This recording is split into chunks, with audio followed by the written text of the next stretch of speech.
Chuku kuntu zongbo gombo yi Dorji sempa garab dorji dang Shere singe badu shin labdi Deramazan tata tusum chi Dzögchen jupe lama la solo de Again pema june la solo de Dorji chang chi tilo naru dang Marpa mila gompo tatapa Na pupadang palden drupa so Kagyu lama namla solo de O chen lama namla solo de Dru chen lama namla solo de Shak chen lama namla solo de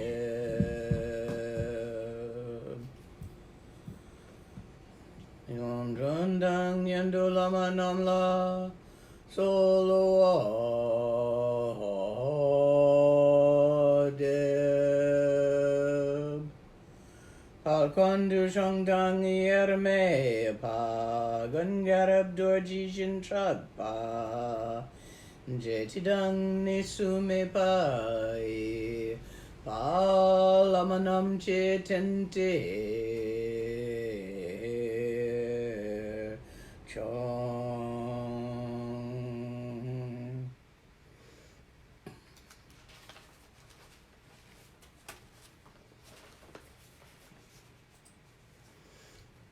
To briefly review what we have done so far this weekend, we're working with the 5 paths of Buddhahood, portions of the path.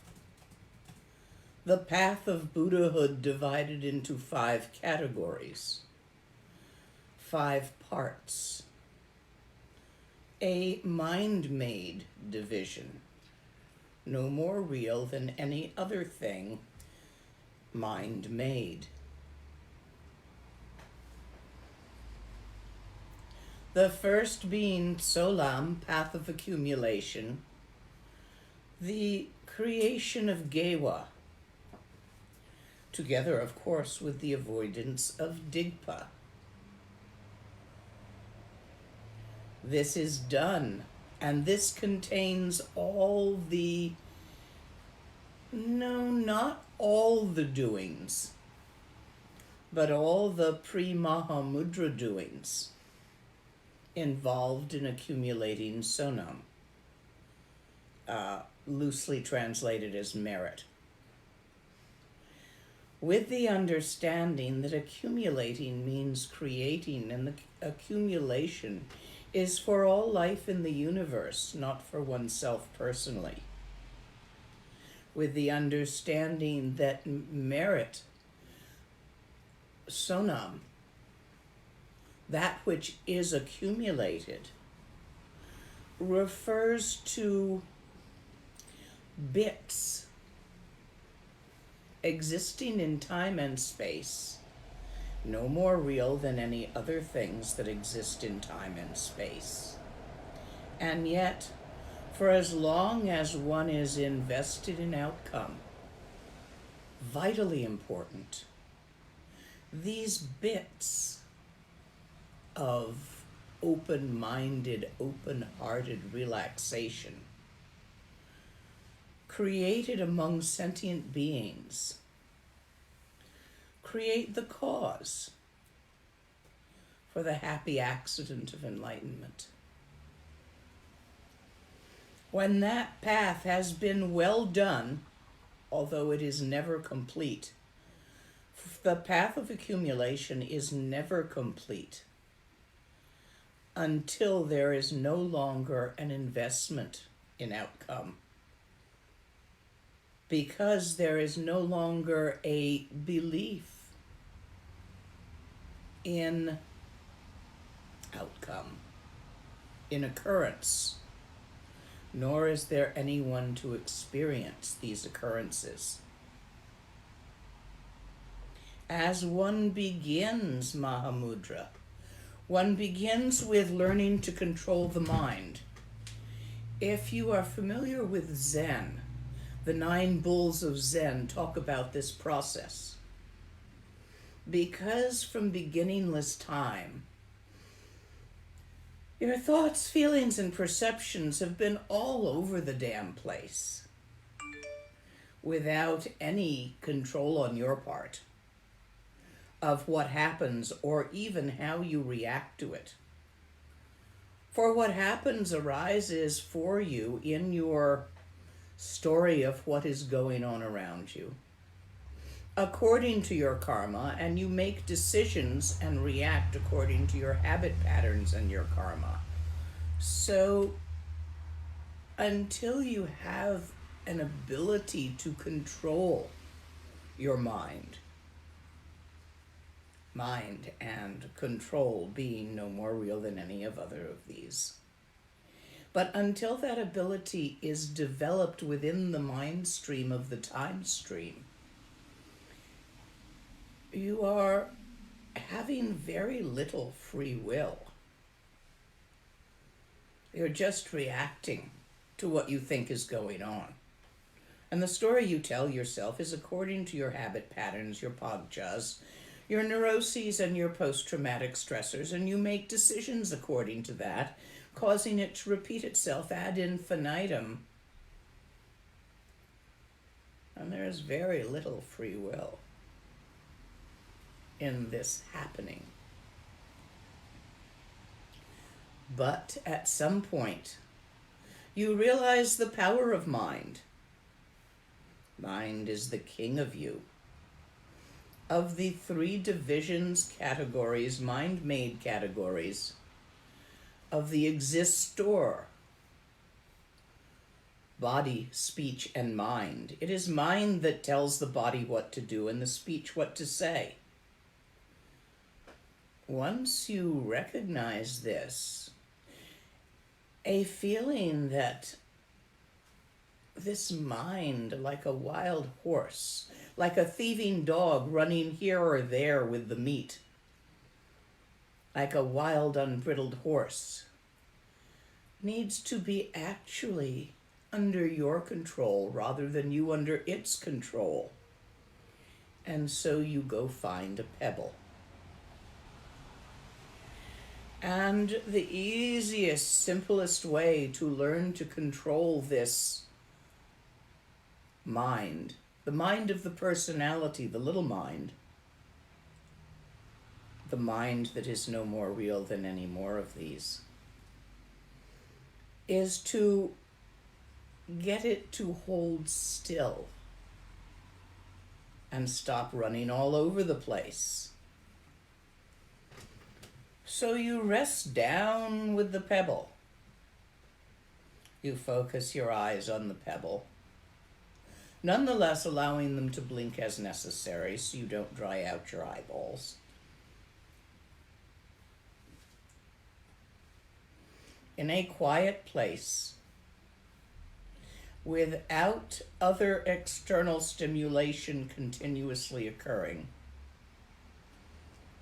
you focus your eyes, you focus your attention, you focus your thoughts, your feelings, and your perceptions all on the stillness of a pebble. One thing. This is the yoga of focus. Zolam. The yoga of staying in focus. Dzögchen. Focusing on one thing yoga. And your thing is a pebble. And you rest in stillness with the pebble, which ain't doing nothing either.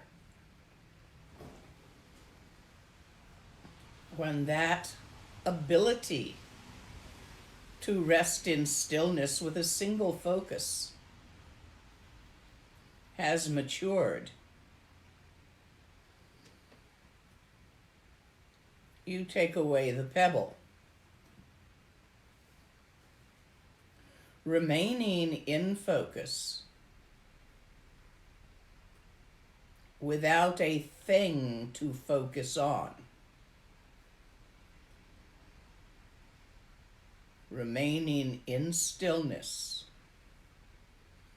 with the mind singly focused on stillness to the exclusion of movement. What is movement? Movement is all your many thoughts, which with your pebble have become still, and without your pebble remain still. So you aren't actually thinking. You refrain from thinking, but not in a constricted, tight way. In a relaxed, open, but very precise and awake way. Your feelings are moving, and your perceptions are moving. So your attention is not on thoughts, feelings, and perceptions, but it is on the infinite quietness in which all thoughts, feelings, and perceptions arise and vanish. This is Shine, resting in stillness, resting peacefully in stillness, seat of peace, without an object. When this skill, and it is simply a skill like riding a bicycle or driving a car, after sufficient practice, it becomes easy to do. When this skill matures and is not in error of focusing on a thought of stillness, the feeling of stillness, the feeling of peace, or even the perception of stillness, but is simply still itself. One opens the focus, allowing the moving to be recognized as inherent to the stillness. For in the moving, thoughts, feelings, and perceptions, there are no things which move.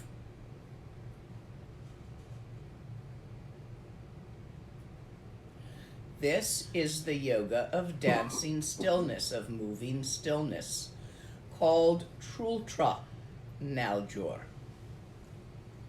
Moving stillness yoga.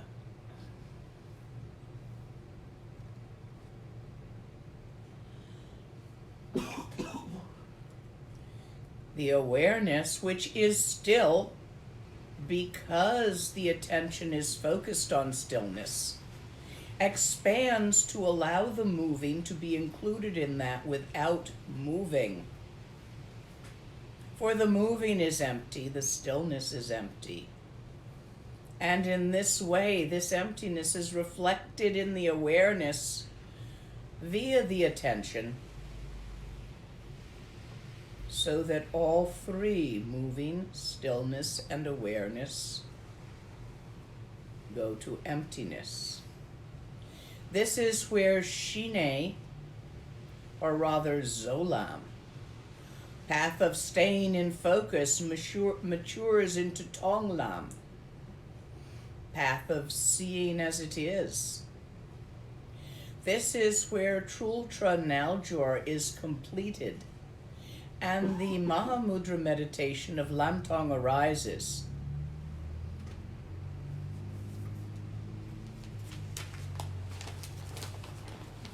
This is where the Trollowa, the moving thoughts, and the Troll True, the Truku without thoughts, the Dharmakaya without thoughts, are truly not separate.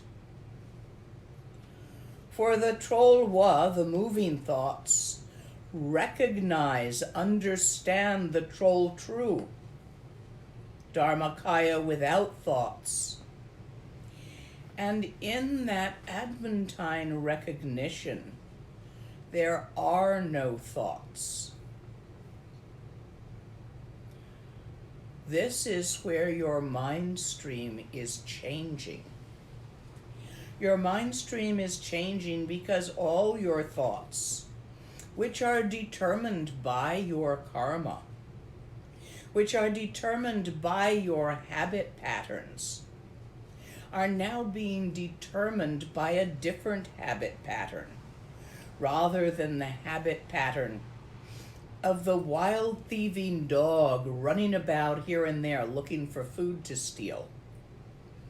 Instead of that almost insane level of continuous activity and seeking for entertainment and more complexity and things to want and things to grab and things to run away from. The habit of doing that has been broken, so that quite naturally the thoughts of your mind stream, which do continuously arise as a result of the vitality of aliveness which pervades emptiness, Dharmakaya nature of mind, which is itself the clear light nature of mind. Those thoughts are responding to a different habit pattern than they were previously.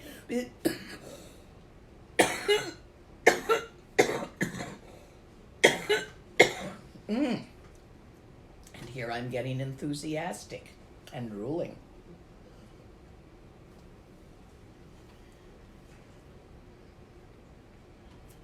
Karma, yours and mine.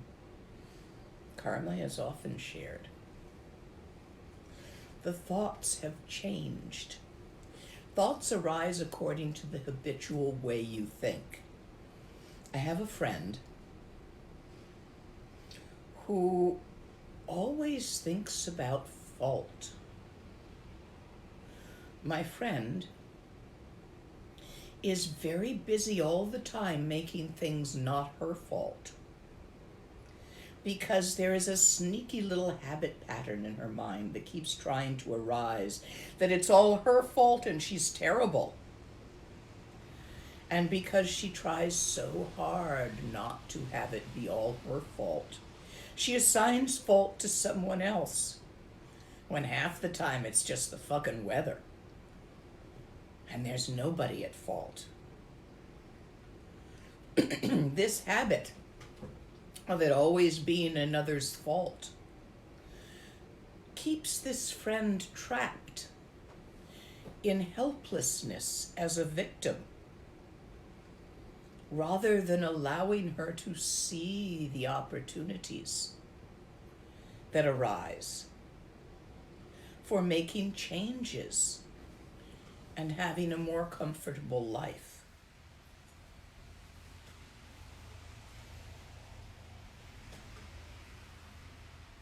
We all have some aspect of that. We might not have thoughts that continuously focus on fault.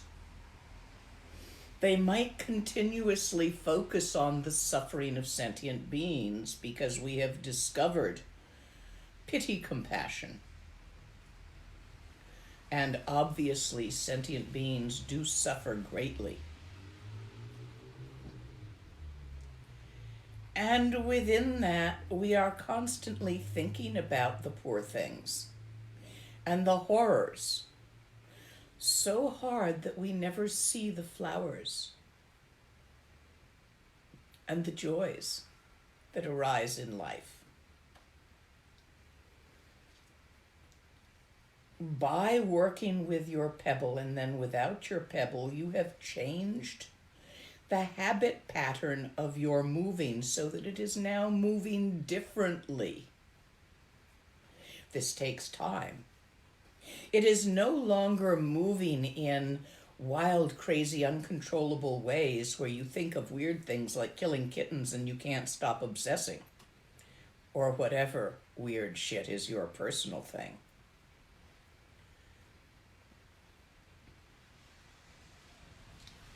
This change occurs through the path of one focus, through Zolam.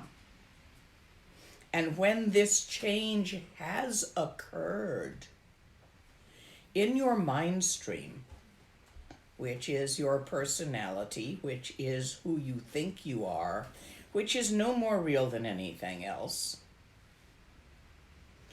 then it occurs that the moving recognizes the stillness and stops making the continuous tiny compulsive movings of grab this, grab this, grab this. That habit has been broken by resting in stillness. Once that habit has been broken, it is possible for the moving to recognize the stillness, while the stillness perceives the moving in which no thing moves. And the awareness, the perceiver, is now ready for the next question. Who sees that? When the moving and the stillness are obviously one and the same, and resting in stillness is almost a default habit, where the thoughts no longer have the habit of grabbing your attention and leading you off into odd directions.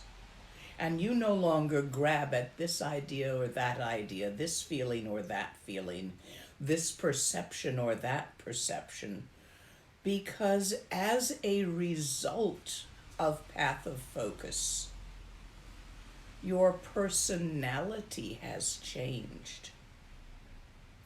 Your obsessive compulsive disorder of chasing things and running from things and obsessing with phenomena has been released. That obsessive compulsive disorder is in your mind stream, your personality, your illusory self, your little self. In Mahāmudrā, we're going to change the little self, the personality, by doing the doing of remaining in the path of focus, so that it comes into accord with the stillness. And in that accord, when your attention turns to who is the experiencer of that accord, it is easy to see there's nobody there. This is where the little self is the big self, and the little self recognizes itself as the big self. The moving recognizes itself as the stillness, in emptiness as emptiness. And in that doing, the awareness which is aware of moving and stillness and the unity of moving and stillness recognizes itself as nothing other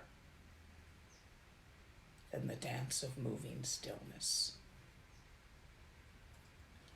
And so the path of seeing, Tonglam, matures into the path of meditation. This is where the yoga of one taste arises, easily and naturally by following this linear progression in time. Each thing matures in the completion of the specific practice into the next. And here is where meditation arises. Real meditation, Gamlam, path of meditation. This is the yoga of one taste, or Ochikanal. This is where phenomena, all the phenomena, internal phenomena, external phenomena, thoughts and feelings being internal phenomena, perceptions being ostensibly external phenomena. You know, perceptions like you think you see a house, I think I see a camera, I think I see a text, I think I see some coffee. Oh, look, I want some of that coffee.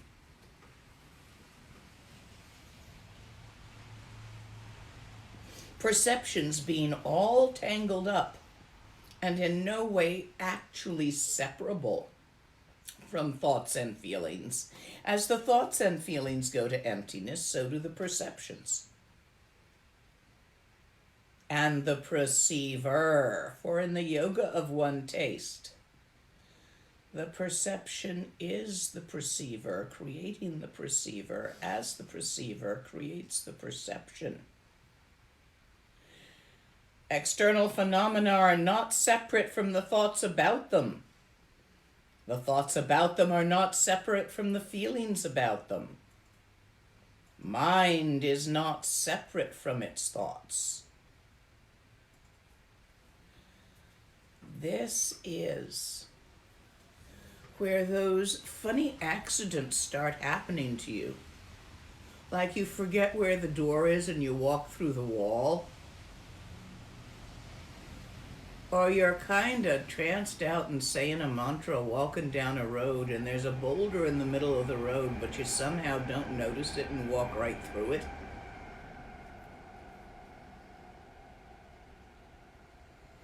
These occurrences are not all that uncommon.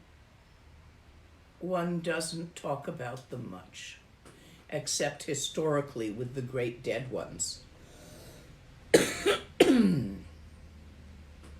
This is because too much dwelling on the sparkly stuff, the accidental occurrences, can cause a hindrance.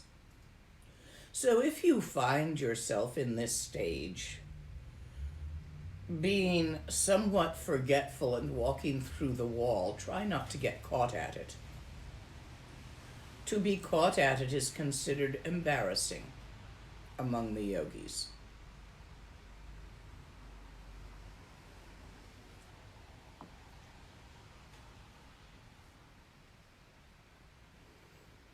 When the mind enters into a state of embarrassment, a state of startlement, and there is no one whose mind it is, and simply the desire arises as a thought feeling to get the hell out of there, there is a tendency to just turn around and walk out regardless of where the door was. And there are stories about some of the old dead great ones who did exactly that. If these things start to happen, don't grab. You'll do yourself a mischief. There was an old board up at the caves. It may still be there. Next time I'm back, I must have a look to see what has become of that particular old board, for it experienced being part of many stories. One of the stories, there was a yogi sitting in front of his cave one morning, a yogi who had in the end obtained possession of that old board after a previous story where it was under contestation. This fine old board, which was quite long and thick and broad and smooth, making it a really wonderful old board, which everybody liked. Anyway, this yogi was sitting on a rock in front of his cave, or maybe even sitting on the old board. I can't remember. But he had his teacup on the board. And as he was sitting there, not meditating, not meditating, just sitting there, he reached for his teacup and his hand passed through the old board. And in the moment it was doing that, he saw it do that, and he thought to himself, oh wow, I've reached the stage of one taste. Oops. His hand got stuck there in the old board, and he couldn't get it out. He grabbed a passing illusory reality. Oops. Actually, we had to come with a saw and saw his hand out of the old board to get it loose and sort of whittle it off so it could be broken and his hand released, which was utterly stuck in there. And ever after that, for many years, this particular yogi was teased as the guy who broke the fine old board. And if I can find that old board, there's going to be a divot out of it where we got Dorji loose.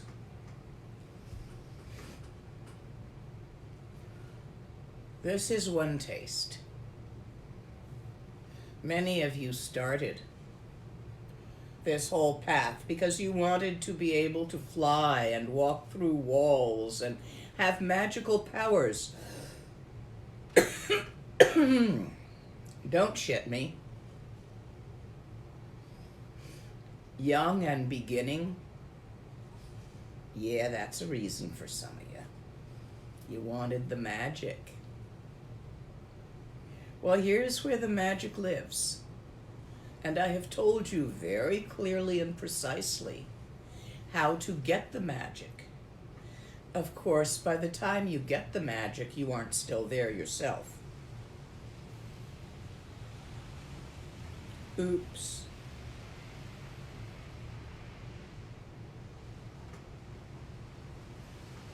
At the completion of the yoga of one taste, it's raining out and there's mold growing because it's been doing it for a couple of days, and I am froggy.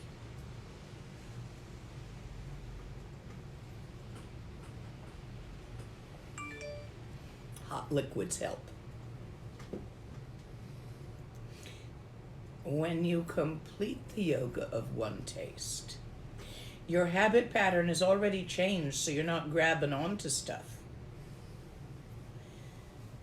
You aren't there anymore. It's not that your meditation is stable. Your meditation is stable. No, your. Meditation itself, with no one to do it, becomes no thing. And this is where path of meditation matures. At the end of the yoga of one taste, where no one is there doing the tasting. The symbol of the Kapala.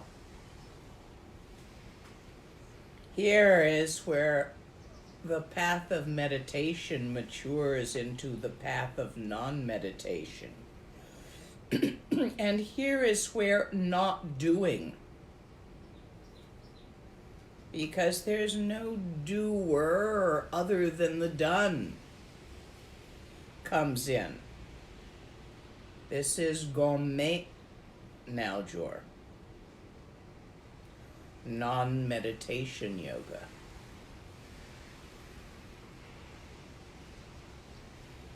There is no longer any path up the mountain because there is no longer any separation between sky, which the mountain exists in, sky space, infinite openness, and the mountain, form, phenomena, or the perceiver. Look, at the bottom of the mountain you looked up and you dreamed as form yourself to touch the sky. So you started walking the gradual path, and at some point a teacher offered you a shortcut up a cliff, and you climbed the cliff for a while, and as you got high up the cliff, the same or another teacher came by and explained how to fly. And as you began to fly up the mountain, as you approach the peak and the pinnacle of the mountain, which is Dzögchen and Dzögchen, you realized, it became obvious, that the sky is no farther from the valley than it is from the top of the mountain. And there never was a mountain to climb, or anyone to climb it. Mahāmudrā. See why I love this stuff?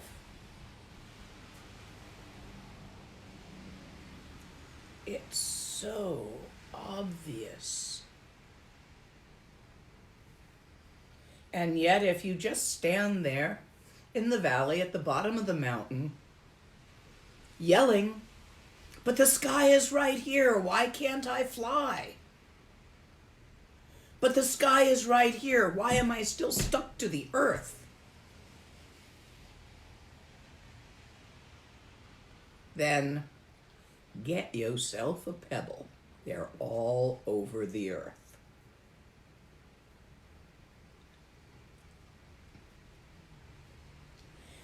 Here is where I would open for questions.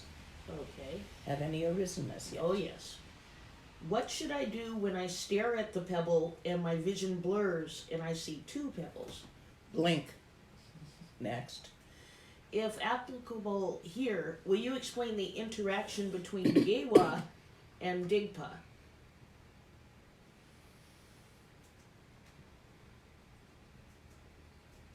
They're both unreal.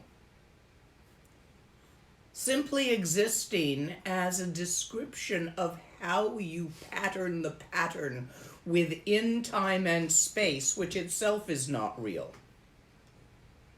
This is the relationship between gewa and digpa. Nonetheless, for as long as you care what happens to you, pay extremely excellent attention to creating gewa and avoiding digpa.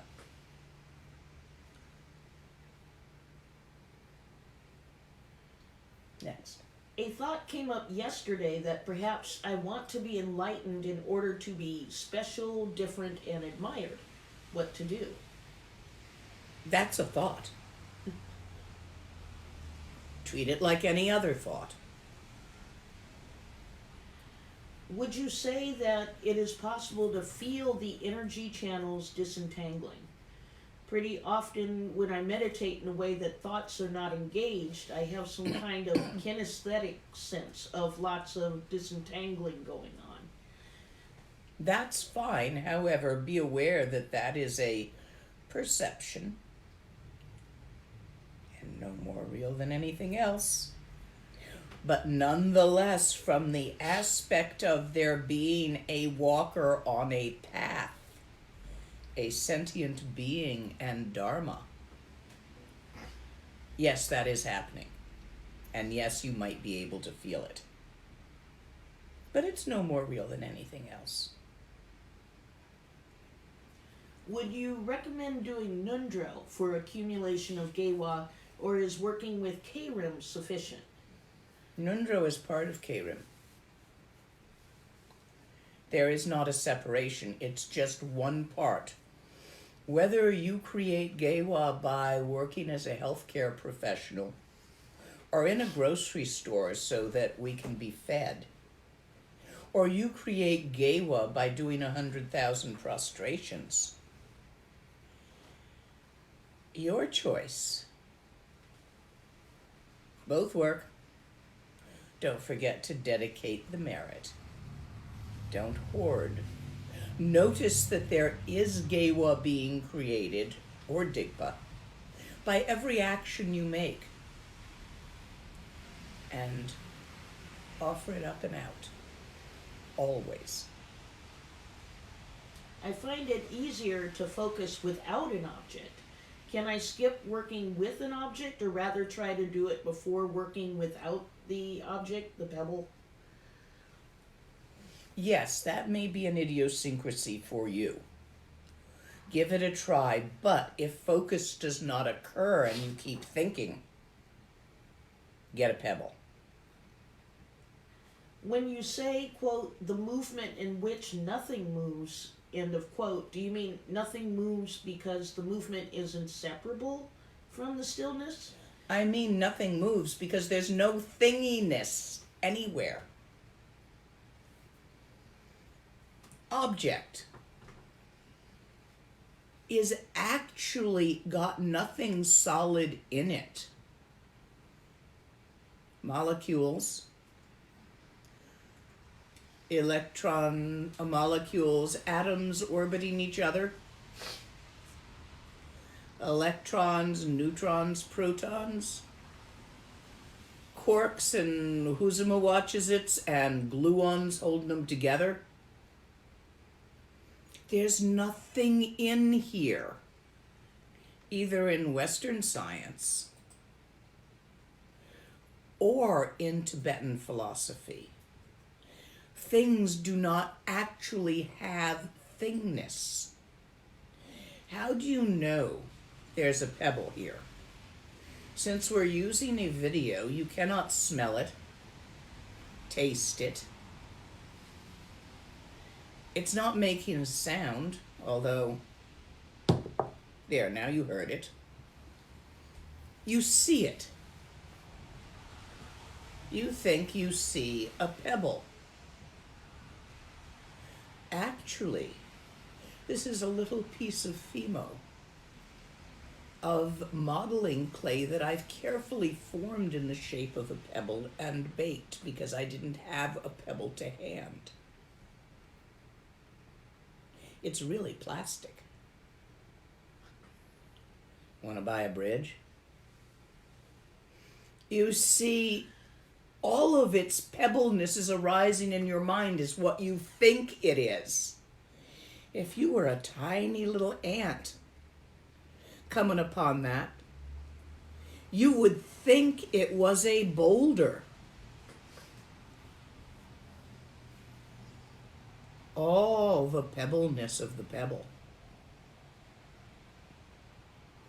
is arising in your mind, is made of thought. Your eyes, the rods and cones in your eyeballs, perceive shades of light and dark and color, the rods perceiving on, off, light, dark, and the cones perceiving wavelength, color. This sensation of the eyeballs is coordinated within the back of the head chakra,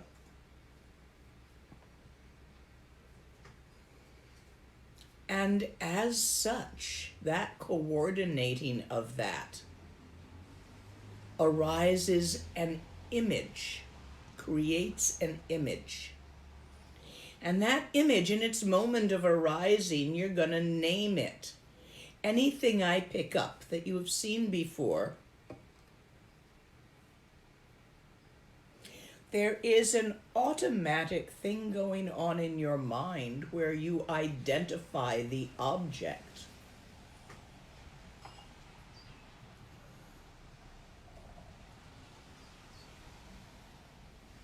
Sometimes slower when it's an unusual to you object.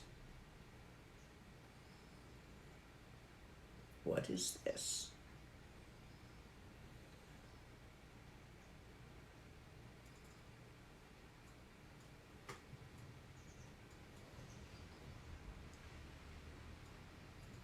What's it made of? Who made it? Where did it come from? How did I get it? You see how you make up many, many stories about it? You answer those questions with guesses in your mind. And if I don't contradict you, or if I do contradict you, that changes your guess. And so you make this into whatever you have decided to make it into.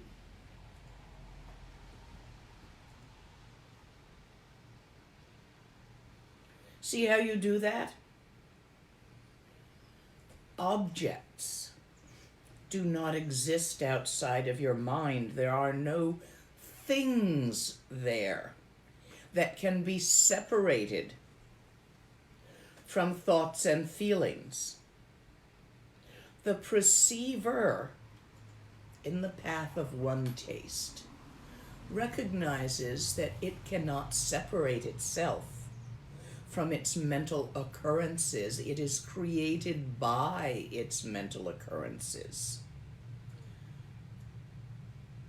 which aren't things.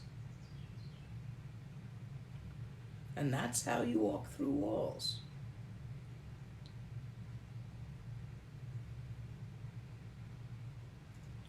You aren't actually walking through a wall. That would involve your believing in you and a wall. It's just part of shit happening. Next question. Okay. While reading a Dharma text, for instance, there is a sense of the vibrant stillness. However, I am not sure if this is just a background feeling of quiet, or am I just flicking back and forth between stillness and movement very quickly? I'm not sure either, because while reading a Dharma text, you are intaking words, ideas. So probably this is a subtle idea or a feeling of stillness while the mind is active. This will not change your personality from active to still, to the point that allows you to directly and clearly recognize without it being gone in the next moment and something else happening. Yesterday you mentioned, while speaking about consort practice, something about sky consort. Could you please say more? How can I learn more about it? What gender is speaking? Female, I believe. So, for many, depending on where you are in the gender range, you see, the absolute perfection, the epitome, is absolutely in the middle. However, most of us flop back and forth to be more feminine or more masculine, both life by life and moment by moment. When you are in a more feminine yin state, which is open and accepting, which is vast like the sky when you are in your dakini form of not form, the urge is there, undeniable, to mate with form. When you are form dancing as form, doing, in the state of doing and the state of bodhisattva. You are in the yang aspect, and the urge is there undeniably to blast all of your guns at once, to fire all of your guns at once and blast off into space, to dissolve in that infinite open awareness, just as the infinite open awareness cannot help but experience the urge to mate with form. And so the dance of phenomena, which is no thing and nowhere, arises spontaneously as sky and earth come together, mating and creating awareness. And you, who are the child of sky and earth, suspended in the gray lands between sky and earth, dancing as earth, open as sky,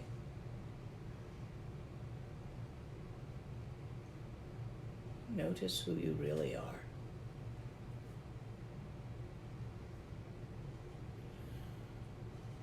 All phenomena arise as symbols. The symbols are poignant with meaning in each moment of their arising, yet leave no residue and have no meaning beyond the moment.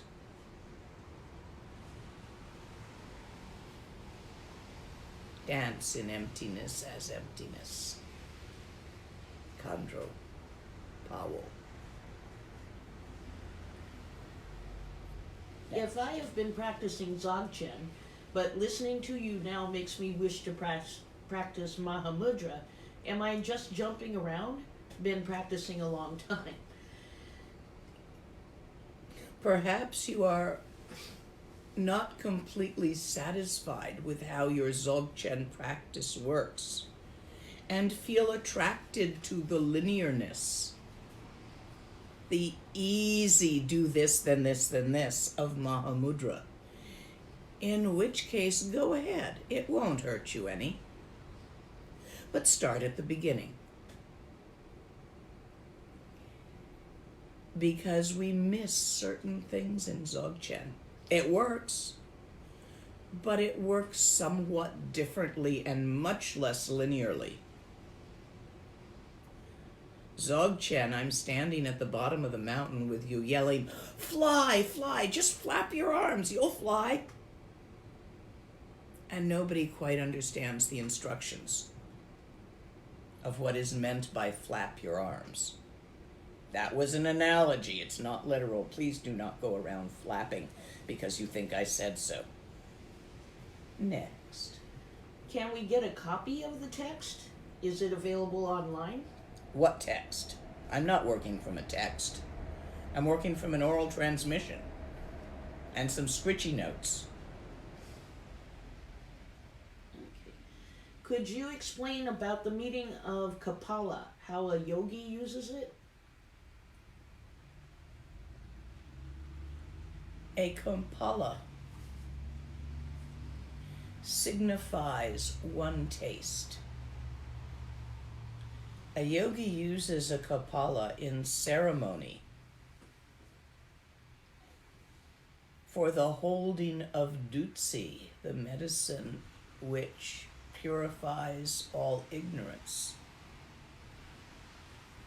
And when partaking of that drink, medicine, uses it as a symbol of the medicine which cures duality. For truly the path of one taste is where duality is noticed to be non-dual. Ain't nothing there. If people who lack faith in Dharma know about your practice, do they unconsciously shoot psychic bullets of doubt at you that make your practice weaker? That can happen. It's better not to share your practice with people who have not asked for it.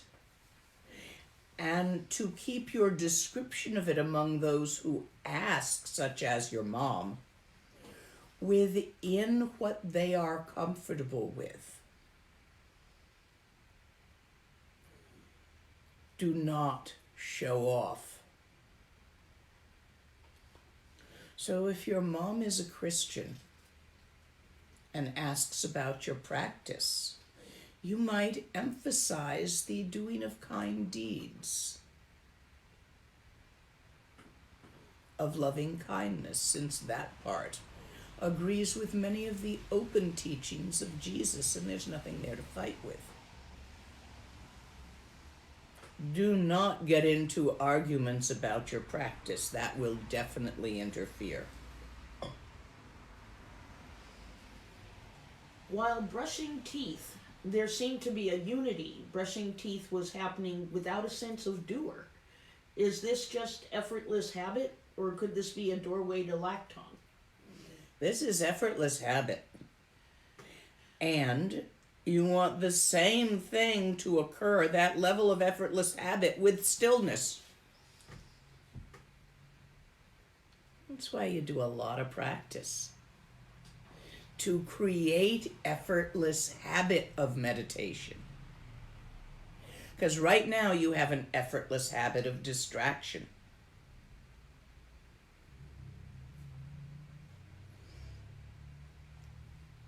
Next. When on the path of focus doing shine, what is the thing to do with the mind when not sitting on the cushion? Create gewa.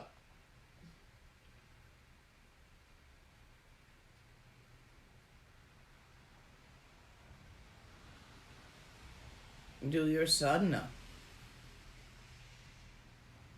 Say mantra.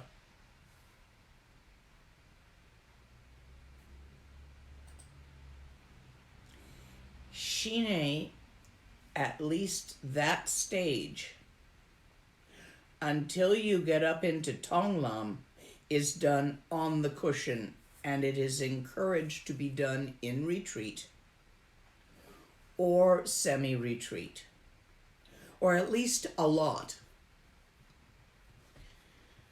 Sorry if I'm out of context. Could you tell me what are K-Rim and Dzögchen is what she's written? K-Rim is path of accumulation, path of doing.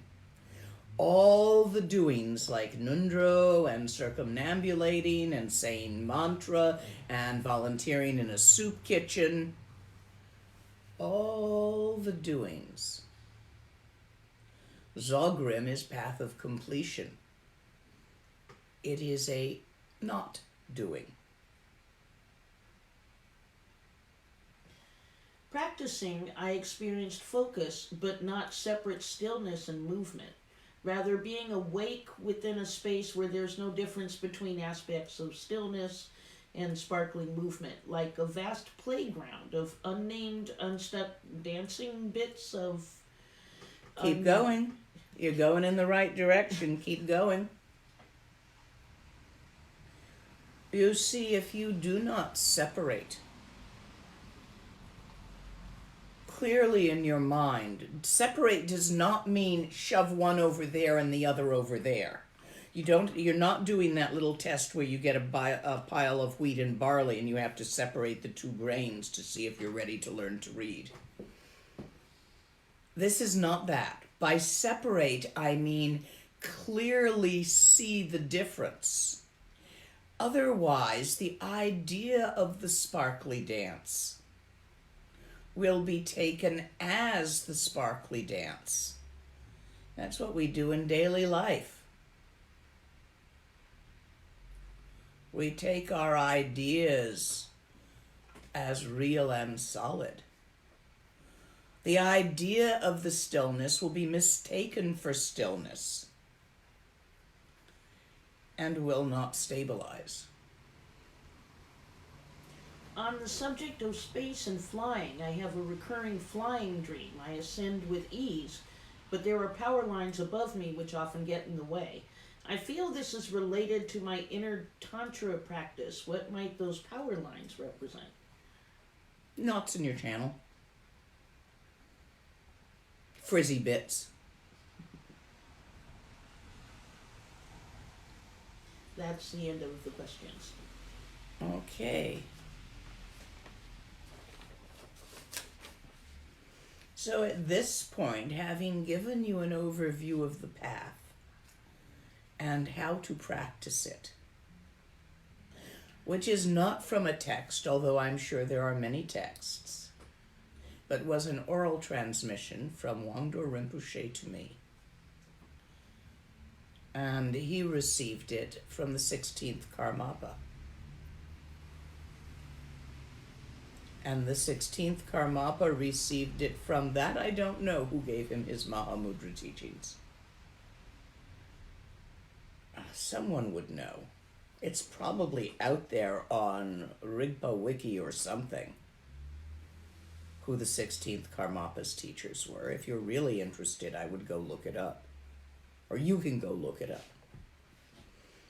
But at this point, I want to read and show you more inspirational poetry of the realization of the Siddhas.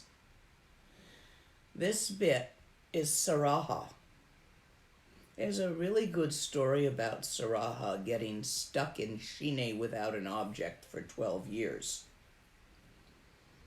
The transition from Shine without an object to Laktong was long for him.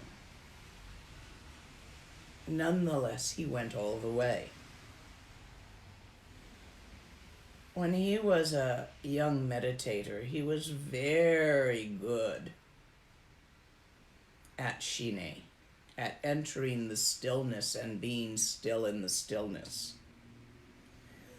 One day, he said to his Dakini, his Khandro, his partner, his wife, and they were both quite young here in this story. He said, "Why don't you make us some raita for lunch out of daikon and cow's milk yogurt, and I will go sit and meditate a bit until it's ready." It's a bit of a process to make raita.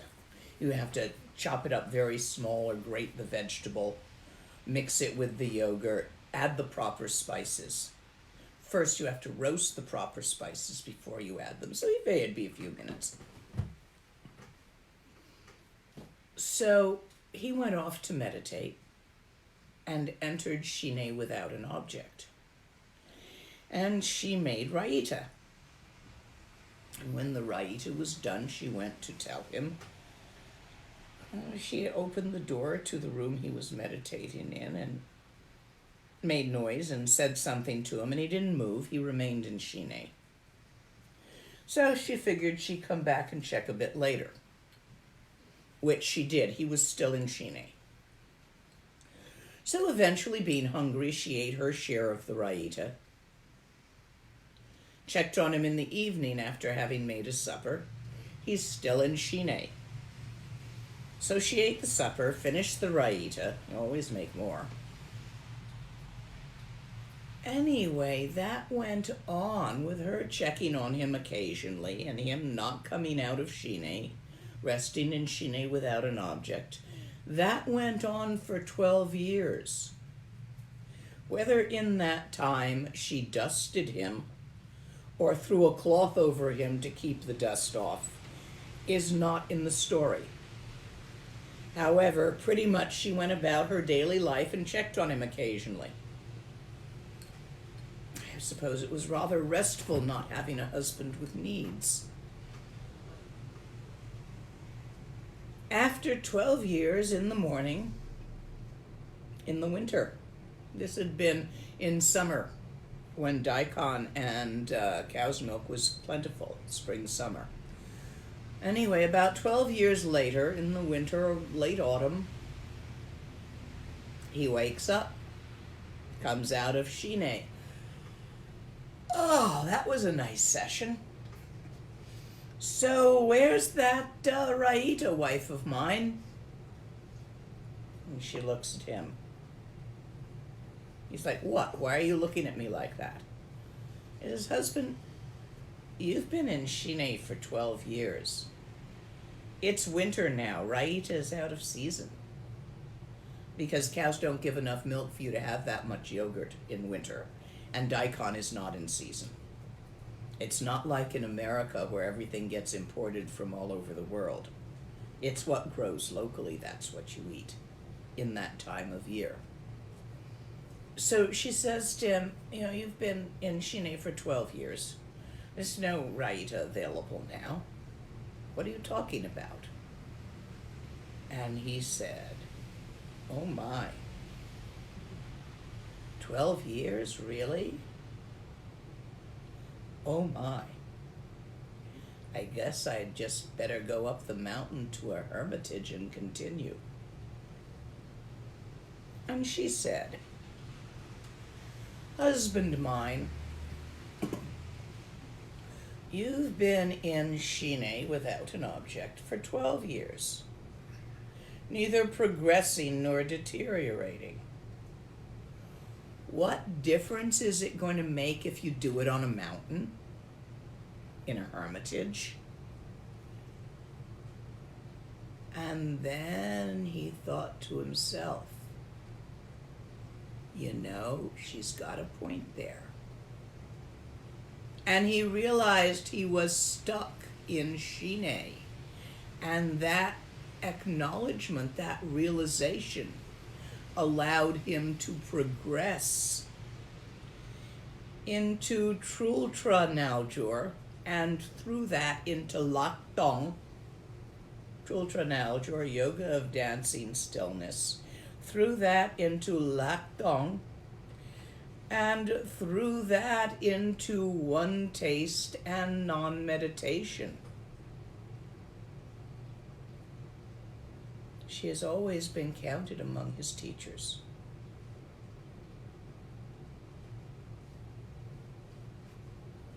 This is his song.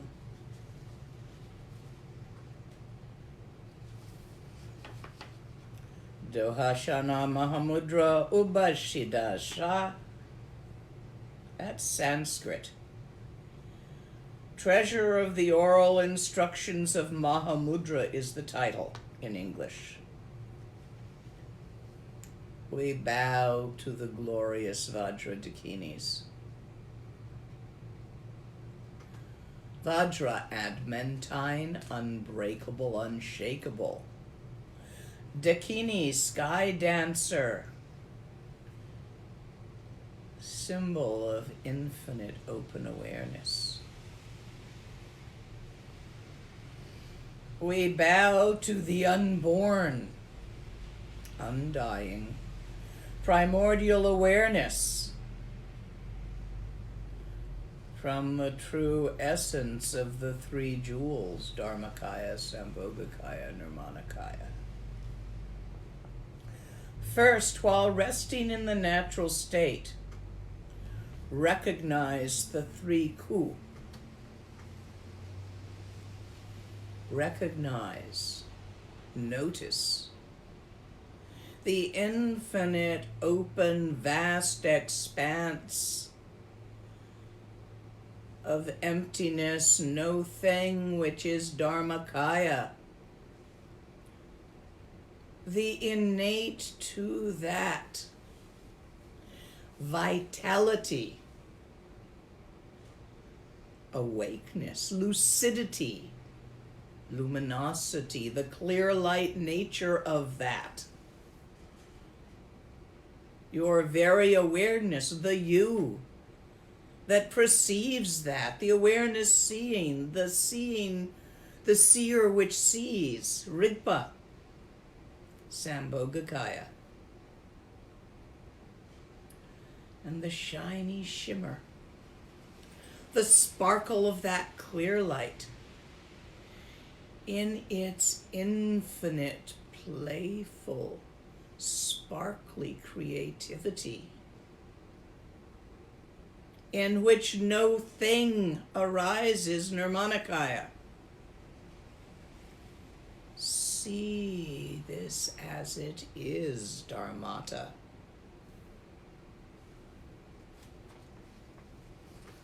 Recognize the knower of what is known, The knower, the perceiver, the seer, the rigpa. Awareness. See it for what it is. The doer and not doer. Inseparable from the deeds. The moving and not moving. Phenomena in all its emptiness. Like this.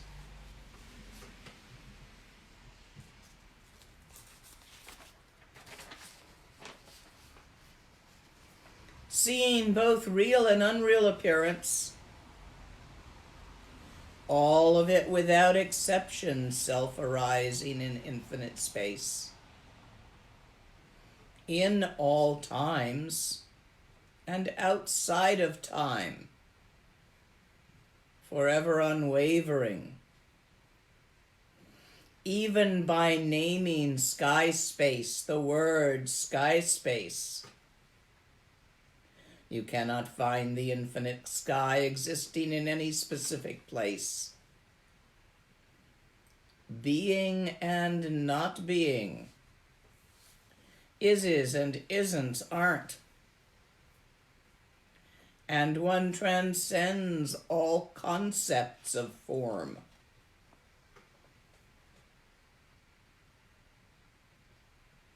The infinite mind, the sky, rests in Dharmata. Not even a shred of independent existence. Thus, all names are instantly recognized as empty words, lies without substance or meaning. All concepts, all occurrence, all phenomena, all Dharma are clearly seen as projections of one's own mind. Sarahah has always been one of my favorites.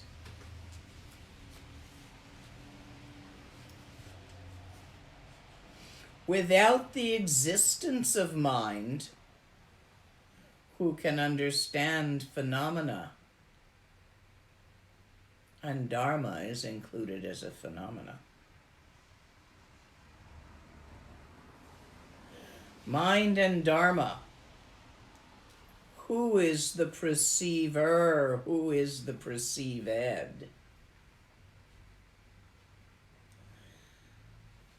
Seeking the answer, you will not even find the seeker.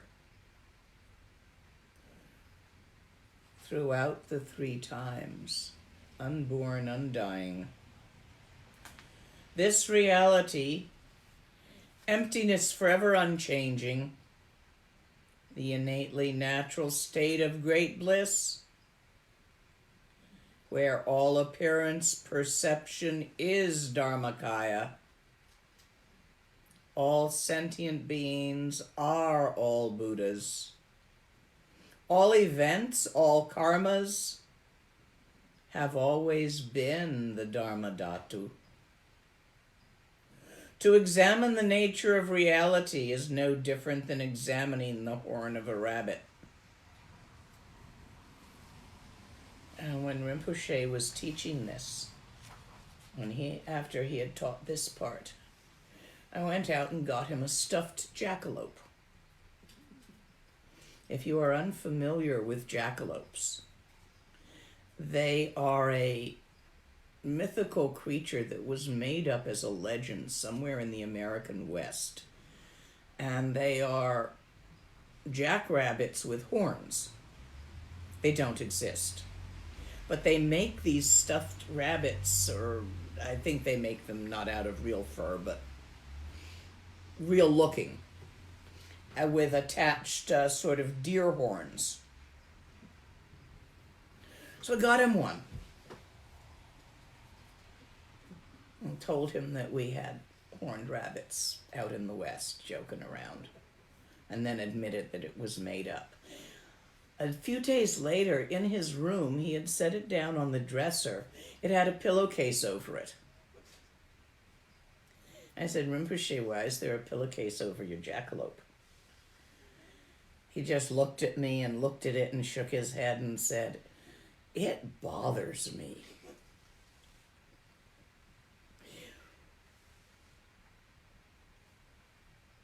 Culture shock goes both ways. I thought it would remind him of Sarahah and he'd like it as a giggle, but now it bothered him. It was wrong.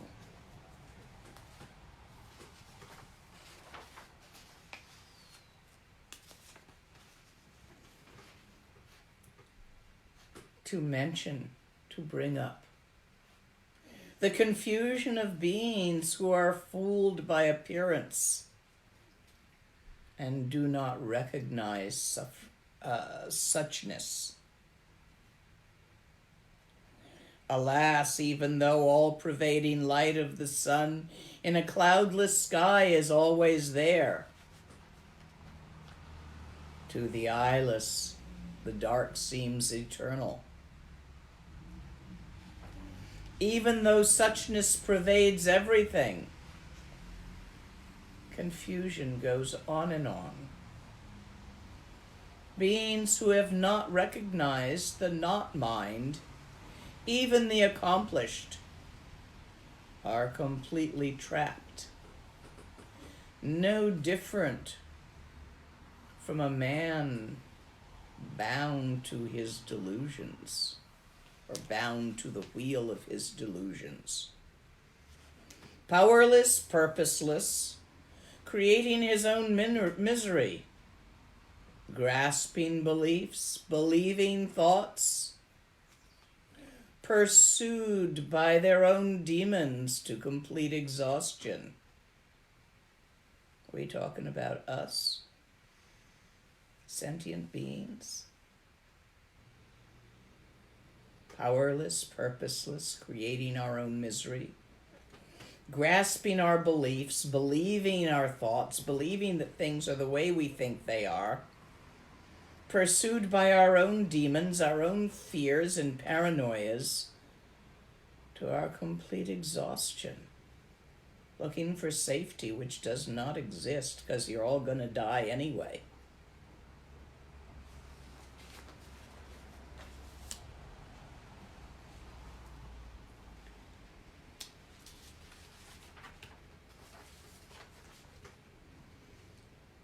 Without recognizing their own nature, they can only suffer in solitude.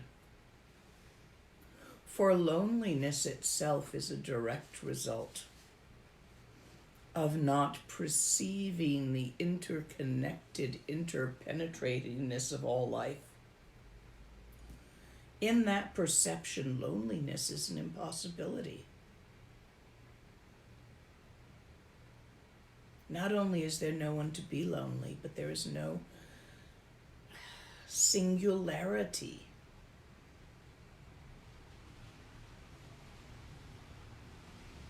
No individualness.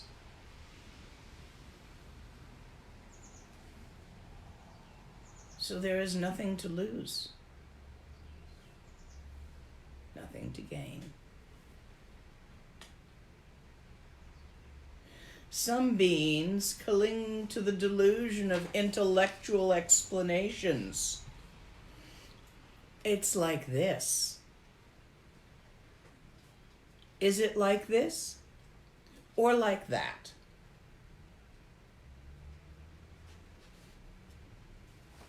It's an investment in the intellect, trying to get it into words so that you can grasp it. Words are handles. In some slang and places, your name is called your handle. Grab you by your name, call you. Words are handles for concepts. When you're constantly trying to get your realizations, your understanding, your this or your that into words, you are distorting them. You are clinging to the delusion of it being explainable. I'm afraid I may be encouraging you in that with these continuous attempts to explain things.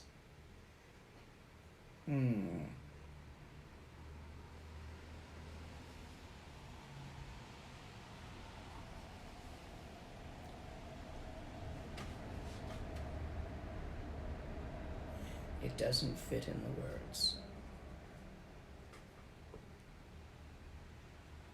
It never did.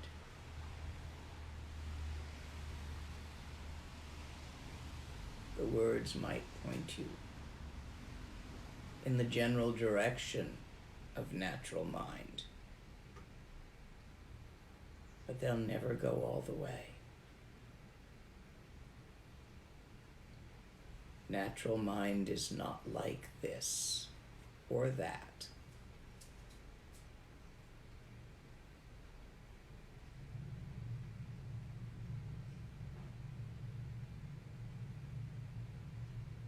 Completely ordinary.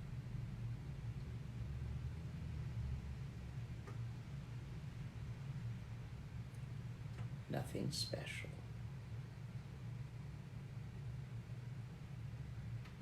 Utterly extraordinary.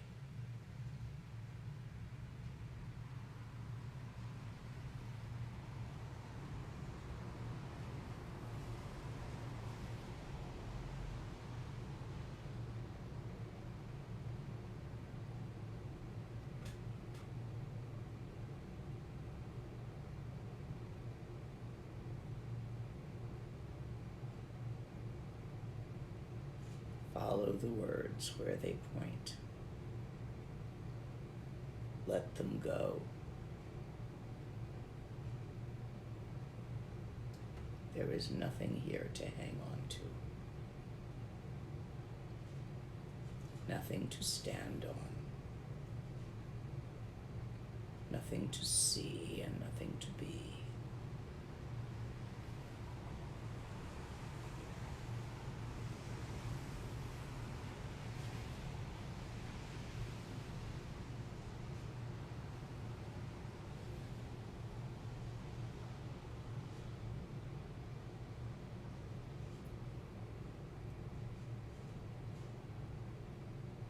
Not recognizing their own true nature, they try to find themselves somewhere else. Like the little monk looking behind the teapots to see if his mind had gotten back in there.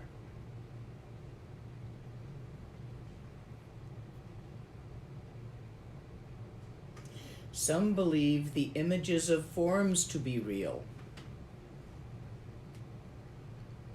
Like this.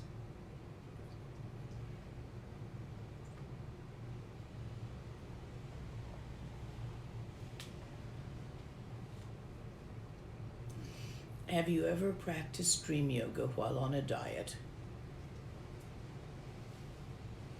And so when you become lucid in the dream, the first thing you do is dream up a massive chocolate cake. And eat the whole thing. And it is delicious and chocolatey and the best thing you've ever eaten. And because you are dreaming, you can dream that your stomach is not full. And keep eating the chocolate cake and make a right pig of yourself.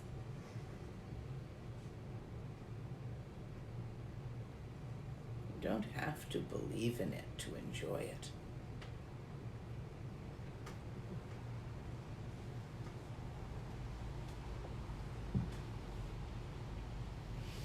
Disbelieving it, however, will not remove the calories.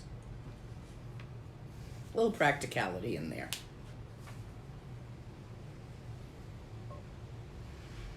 Yeah, some believe the images and forms that they perceive to be real. Some try to destroy the root by attacking the branches. There's a practice working with emotions that involves countering. This is a Hinayana Southern school practice, I think, although the Tibetans, they have it also. In fact, I think I've had teachings on it somewhere in the Lama Lena. In this practice, you counter each and every rising emotion with its antidote or opposite. So when you get angry, you meditate on patience. When you feel lust, you meditate on renunciation.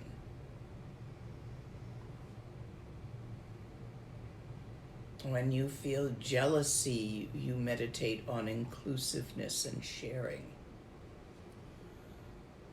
This is sticking band-aids on every hole it springs. You can never patch it fast enough.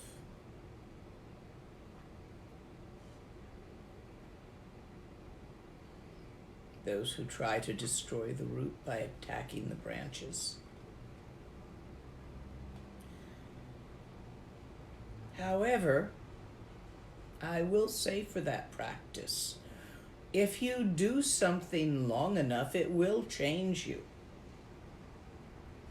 for a little while. If you diet long enough, you will lose weight. If you exercise long enough, you will get buff. If you antidote your emotions long enough, they will become slightly softer. Till the next life, and you can start doing something else.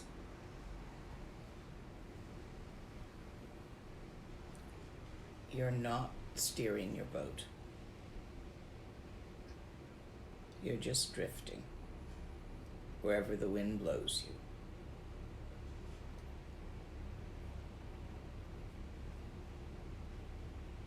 However they do it, they are seduced by belief in their knowledge and experiences. So take yourself off to a solitary place, within or without, and practice. Oh, the poor children, ignorant of the true nature of reality, while that inner stillness I so clearly perceive, I will always recognize the one who knows.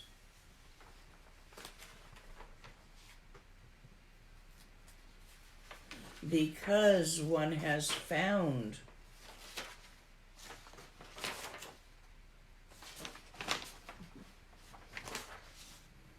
one's own ability of stillness to still, to change the habit of compulsive entertainment from that as perspective of stillness, and yes, of dancing stillness. When one turns one's attention to the perceiver, it is easy to see that it isn't in any way other than the perceived. Just part of phenomena, dancing in stillness. Remaining alone, I see myself. Reflecting on aloneness, I see no aloneness. Beyond the seer and the seen, there is nothing to be said. There is no one there to be alone. If nothing is said, who can understand it? A lifetime of practice in natural mind. In solitary hermitages, I enter realization. Lion's milk cannot be kept in an ordinary pot.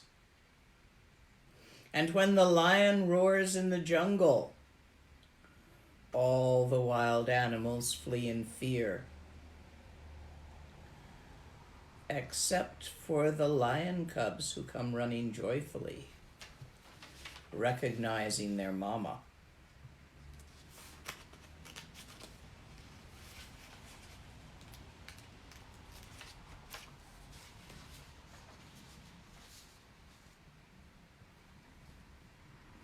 When the original unborn great bliss is pointed out, the deluded heretics, those who cling to belief systems, are terrified.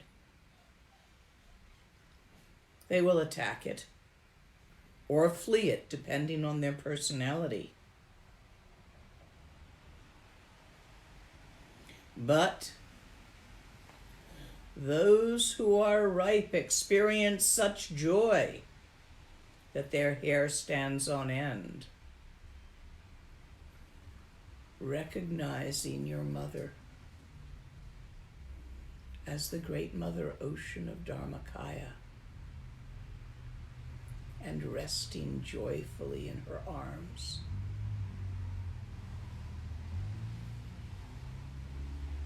In safety. Finally,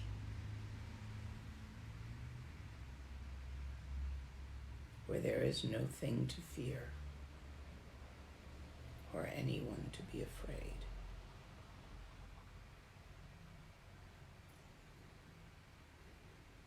Three parts to the practice of the Mahāmudrā path.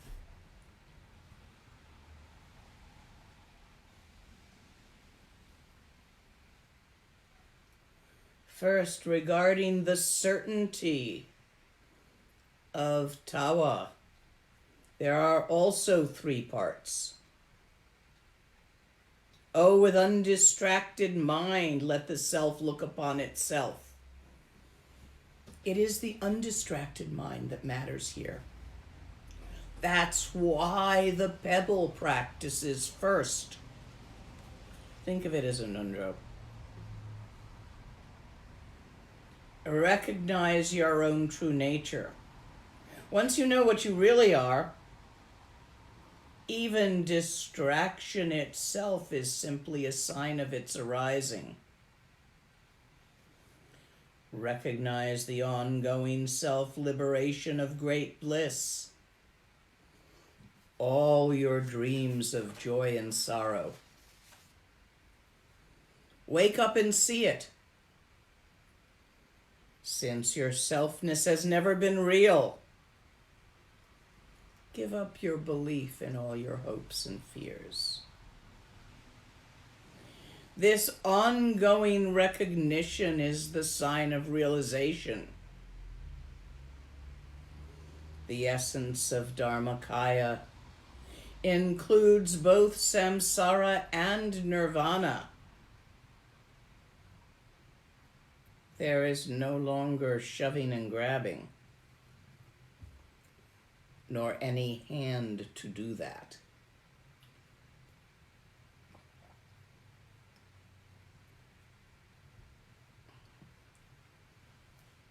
Since the very seer who sees his own nature is not, the belief systems of hopes and fears are exhausted, and one rests from the effort of rejecting and grasping all appearance and beliefs, illusory like a mirage, and all semblances lack a concrete reality. Infinite mind, open sky, without pretense of knower or known. You see why I like Sarahah so much. More of a yogi than a scholar. Do we have questions in there? Yes. K-REM is often described as being the development stage with regard to creating the visualization of the yidam. But you expand quite a bit on what that means. Could you go into it a bit more? K-RIM is the development stage. All doings are part of it, including creating your visualization of the yidam, including saying the mantra. Dzögchen is completion stage, and if you do your sadhana properly, it is there in the dissolution part of your sadhana.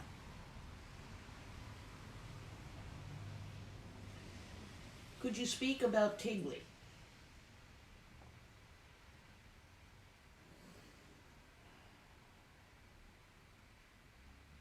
This one was in there yesterday. Mm-hmm. Creative essence. Bubbles of creative essence. I think I'm going to leave it there. Mm-hmm. In regards to what you spoke about yesterday concerning the possibility of being open and spontaneous without preference sexually, how should we think in regards to possibly hurting people's feelings and such to make sure one isn't taking advantage or confusing oneself or one's partner? Well,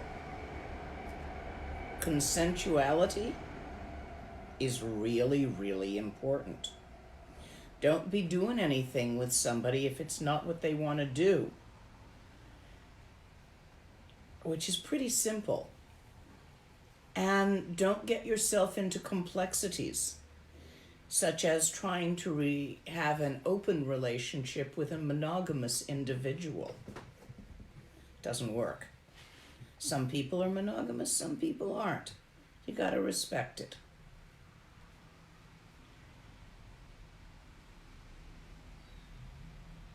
Mostly common sense. Consensuality is a big one. If you're doing anything dodgy, use a safe word. Dodgy, something which might offend. That's with a regular partner. With a stranger, don't be an ass. Really. In my youth, I had great luck in places of young people mating, of simply going up to some attractive individual and saying, "I'm horny, you wanna?" And about half the time I'd get a yes. And that was easy. But that doesn't work for everybody. Why it worked for me, I am unclear. Maybe because I was young and female. It worked better on guys than it did on women. Seemed to work exceptionally well on guys. I rarely got a no from a guy.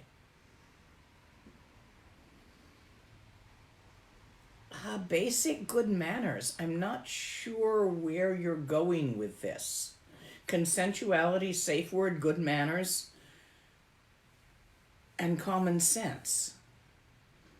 And if someone becomes uncomfortable with something that's going on because it hits a button, because they're ticklish, because for some reason they don't suddenly discovered they don't enjoy that, stop, renegotiate, do something else.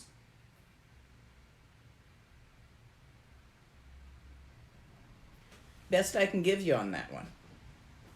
In reference to aspects of the Sarahah readings, I know this is not exactly correct terminology, but if we were to focus and eventually rest at what seems like 0.0 of the knower or knowingness, would this be the same as Shine without an object?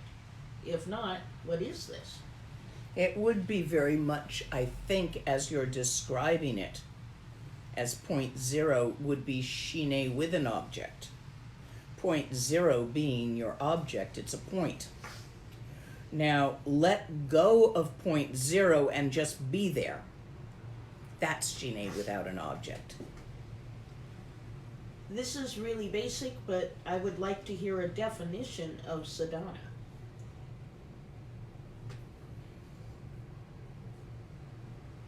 In the tantric sense,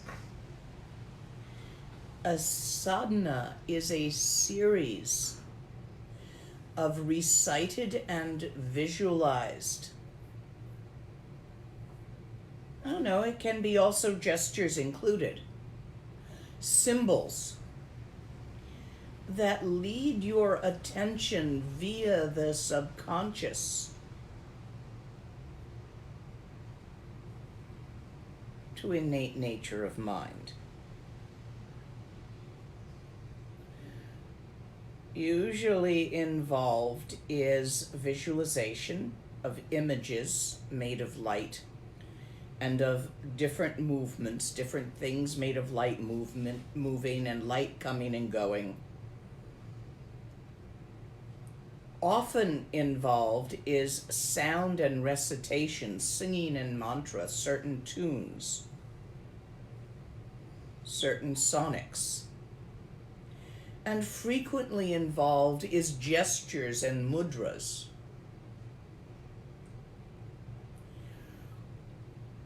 All of these draw your attention, if you follow them, to open awareness. They build up to it using symbols. All phenomena can be seen as sadhana, but that is a very advanced tantric realization. When you are working yidam practice, all sound becomes the sound of your yidam's mantra, your yidam's laugh. All visualization, vision, all things seen become the mandala of your yidam. You yourself stand in the center of what you see as your yidam, and all the doings of your hands, making a cup of tea, doing this and that, become mudra. And so all phenomena itself, this is how you get all phenomena to lead you symbolically to nature of mind, the dancerless dance. One question left. It's difficult for me to make the common preliminaries work on my mind. Is this the same basic problem as what you're saying about applying antidotes to emotions? What can I do if common preliminaries aren't working? You mean if you don't understand that you're mortal and are going to die? And if you don't realize how truly amazing it is to be in a reasonable condition human rather than a woman in Kandahar, Afghanistan? Or a pariah dog on the dung heaps of India? And if you don't notice how much life hurts, these are the ordinary preliminaries. Impermanence and death, precious human rebirth, and the nature of suffering. It's not all about the 8 thises and the 7 that's, although they're useful, and you can go look them up in any nice Lamrim book.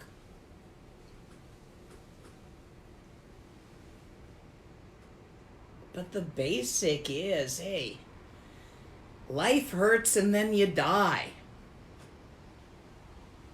If you haven't noticed this, I don't know what will bring you to. And right now you've got an opportunity to develop free will. And that opportunity goes when you die. Because who knows where you're going to land.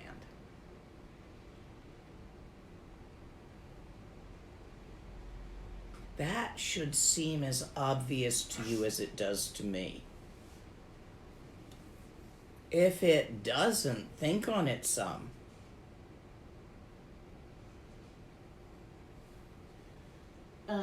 Continuing on from that question, I understand it intellectually, but it doesn't affect my emotions as much as it should.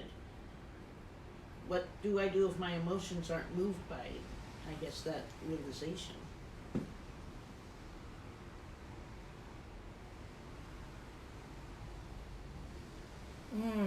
You and I need to have a conversation here. So keep your fingers on the typing keys. What does move your emotions?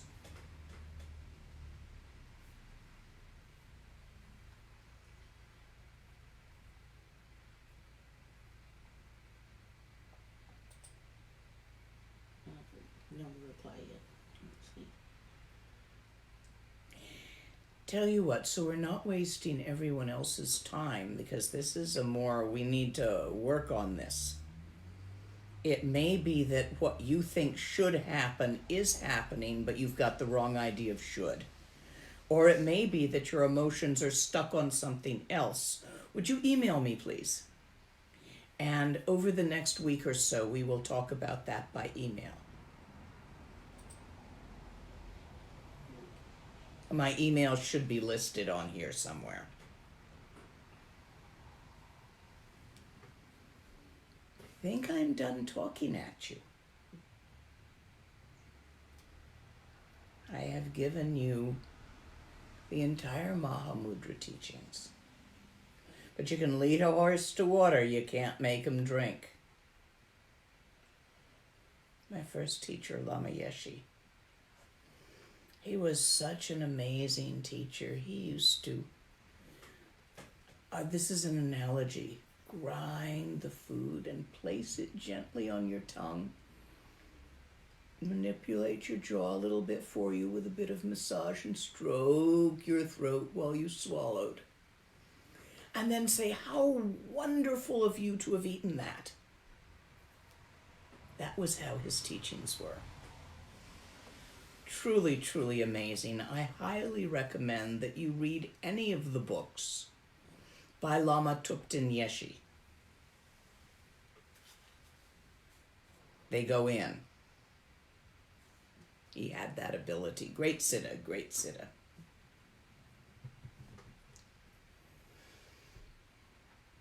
I'm going to close with dedicating the merits, and then talk a little about what we have coming up in the future. Gewa Nyur Duda Che Che Sala Ngo Pashu.